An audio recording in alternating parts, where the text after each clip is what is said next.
the multi-talented Matt Black. If any of you were here in, I want to say October? Yeah, it would have been about then. If anyone was at the October Cabaret, you'll have seen him juggling. But that's not all he does. Tonight he's here to treat you to, in his words, a musical experience. So make of that what you will. And give it up for Matt Black. Right, here we are. With the most technology you'll ever see on this stage. Right. This is a story from North Wales. And that's all you're getting.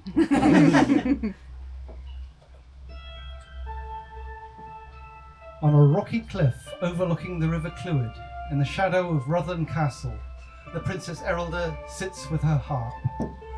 The war that's ravaged the two great kingdoms of North Wales is over, but her mother is dead, and her father, like her, is in mourning. Her voice rings out across the waves, a reflection of her pure heart, and the virtue for which she is known far and wide. A rider approaches. Upon a barbed steed, in armour black as night, the tall knight appears dark in face and manner, and the blood-red plume dances on top of his helmet. She greets him courteously, and with a thrill in her heart. "Sir Knight," says she, and as her eyes meet his, her gaze falls away, blushing to the ground. He sighs, hangs his head, and turns to leave. "Sir Knight," she says again, "stay, be welcomed within my father's castle. No warrior passes Rutland Castle without being welcomed within its walls."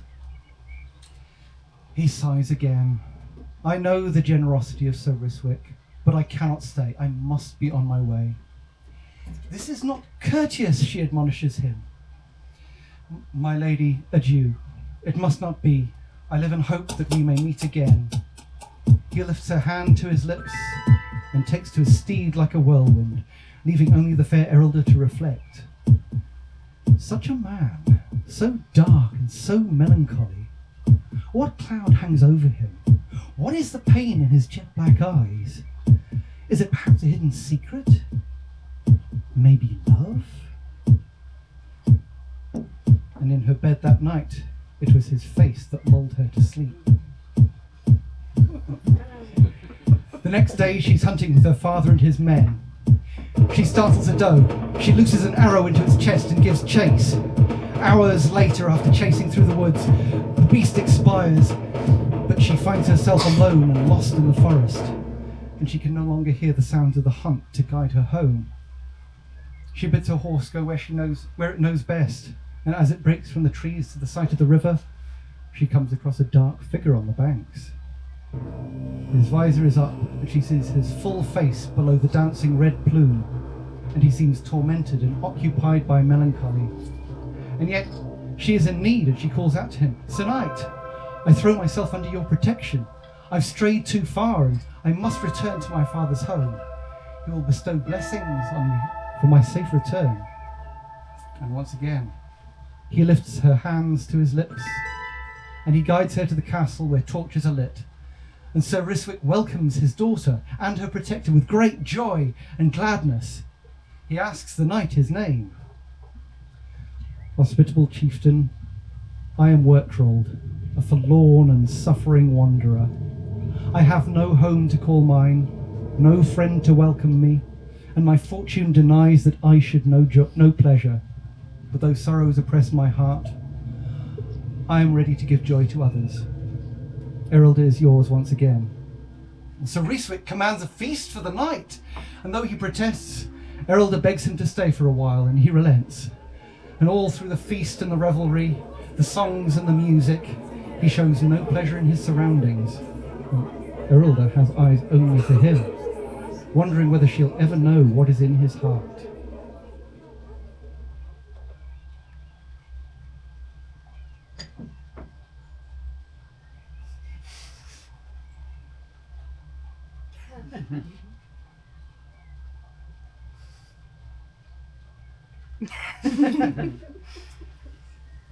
Bear with. It's another day. and he comes to find her lying asleep where he first found her on the cliff top. Seeing her beauty, he sinks to his knees and kisses her on her cheek. She awakens, and while he knows he's made a grave error, he clasps her hand and tells her, "I am doomed to be unhappy, but if it is a crime to adore you, then I am most criminal. I bow to my fate." "Why are you so persecuted? What is it that haunts you?" she cries. "I cannot unchain the bonds that hold my tongue, but if there ever was one that I wish I could confide in, it is you, fairest Erilda, and yet I cannot confide my sorrows in you, for your beautiful heart would break in two. When will this misery expire? When a virgin shall be found, of noble birth, with a heart as pure as the mountain's dazzling snow, whose virtue shall be the admiration of all, and beauty that is the theme of courts and palaces, one who will love me for myself alone, and brave all dangers to be at my side for all time." Erilda cannot dare to hope that she is the one to set him free, but she knows that she wants nothing more than to end his suffering, and she loves him. Over the next few days, the miserable knight stays at the castle, and though he's never seen to smile or take joy in the sports of archery and jousting that are devised to amuse him, and the news comes to him that Erilda is promised to the Prince of Wales, so that she will sit upon the thrones of the newly unified Gwynedd and Powys. On the eve of the prince's arrival, she awakens to find Wertwrold in her bedroom, and she's understandably terrified. "Please hear me out," he says. "I came to gaze upon your face for the last time before I'm gone forever. That lovely face that dooms me to wander in everlasting misery, for I cannot stay, and I must be gone forever. Think of me sometimes, a poor man who bears a fruitless passion. That I know you're indifferent to me is but another sorrow I must carry with me. Farewell." She throws herself at him and tells him, "I'm yours, and yours alone." "Can this be true? Do you love me, and you would renounce the world for me?" he asks in amazement. "Renounce the world? It's a hard path I follow, and if you are to be with me, you'll have to overcome every hardship, every trial, and you'll have to place your absolute faith in me.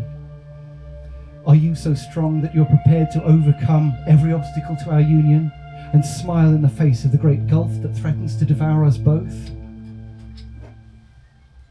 A moment's hesitation is enough, but she knows that she wants nothing more than to be with him. And yet, she knows that she is all her father has left, and if she abandons her marriage to the prince, it will be the last she ever sees of him. But she's made up her mind, and they agree to meet the next evening in the harbour and leave Rutherland together, come what may. So all through the next day, she spends time with the prince, playing her best part as the virginal beauty that she is, but always conscious of the promise she made to Wertwrold. As the evening approaches, she makes her way to the harbour, and Wertwrold greets her with a passionate kiss and leads her to a coracle. And then she asks him to reconsider. Wait, give her more time. In his darkness, for the first time, grows angry. "Are you the same Erilda who told me that she was mine, and mine alone? False, fleeting, perjured woman. I will not stay a moment longer. No, don't leave me. I love you, and I'll come with you." "Voluntarily? You will leave your father's home and come with me, by your own will, regardless of your father's tears and entreaties?" "Yes, I'm yours, and yours alone." "Then your father is all that you need to fear. Take this dagger, and you must be ready to plunge it into his heart if that is what it takes for us to be together." This is too far. She takes a step back and she says, "You're a monster." And in response, he says only, "I thought you said you loved me." As her eyes fill with tears, he draws her into an embrace and tells her that she has nothing to fear, and she's proved both her love for him and her virtue.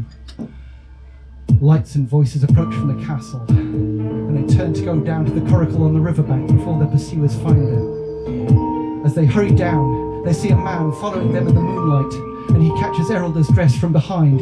"We're betrayed," shouts Wertwrold. "Use your dagger. You must kill him. Our safety demands it." The man grabs hold of her shoulder, and she turns to her attacker, and straight into his chest goes the knife.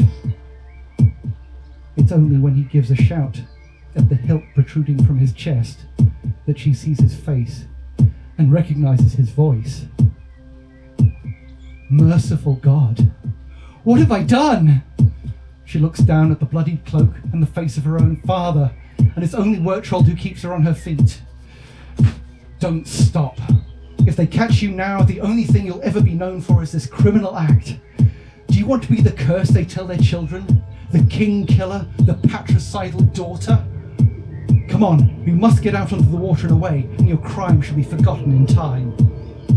They bob away in the rude little boat, and safely away from the shoreline, she has time to think on what she's done. It's like the waves and the ripples are calling her a murderer, and out beneath the open sky, the only thing she can see is the dark shining eyes of Wertwrold, and above the waves she hears his laughter. Far more than I could ever dream of. I could not have hoped for anyone more perfect. Poor Erilda, how does it feel? You rejected the Prince of Wales, who came to you in love and offered the throne and wealth of Wales. You fled your father's home. You killed the man who gave you life. You threw away a lifetime of virtue and good deeds and beauty and wonder, and for what? For a man you know absolutely nothing about. Who are you? I am the warrior knight of the blood-red plume, he says, as he unfurls his gleaming wet tail and his claws let go of the oars. His long, sharp teeth gleam in the moonlight. That's all you ever knew about me.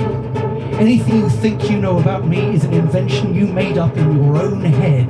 You were so desperate to save me from these imagined horrors that I barely had to suggest a path and you would follow it.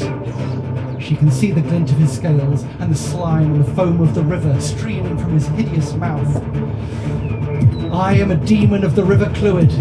My existence is bound to chaos and destruction and distrust between men, and yet with the peace between the two lands of Wales, I've been confined to the riverbed for far too long. And when I heard of the fair Erilda, the beautiful princess whose fame and virtue were known across the lands, I finally had a reason to return to the land for the joy of chaos and havoc I could create with just a few choice words. She falls to her knees in the small boat. In his claws he holds a trident, aimed at her heart. To plot on murder was a step too far, but you would gladly set daggers in your father's heart and doom him to a lingering death, reflecting on your evil deeds. Fair Erilda, tell me one more time just how much you love me. She screams and dives into the murky waters. The demon pursues her, and torrents of her blood wash into the rolling depths. He grasps a handful of her hair and casts her down into the depths, then vanishes with the coracle. The waves bear her up for a while and cast her closer and closer to the shore. As she clings to a loose rock to save herself, the last that is heard is her scream as the rock breaks loose and crashes her down into the depths.